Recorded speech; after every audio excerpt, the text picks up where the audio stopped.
Saya ya, atas nama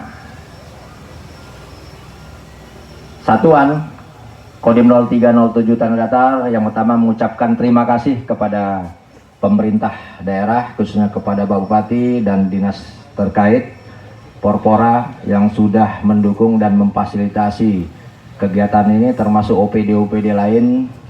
Kegiatan ini adalah yang pertama juga mendukung program pembangunan khususnya di Kabupaten Tanah Datar, karena salah satu tujuan kita di sini adalah mengenalkan juga destinasi wisata yang ada di Kabupaten Tanah Datar,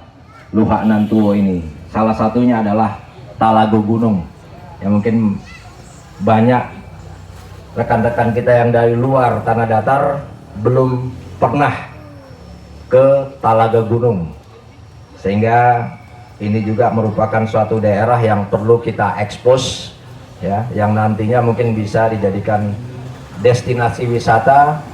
unggulan juga, khususnya bagi Kabupaten Tanah Datar. Yang kedua adalah ini juga ajang silaturahmi para off-roader ya. Kalau tidak ada kegiatan kan jarang-jarang ketemu, tapi kalau sudah ada kegiatan gini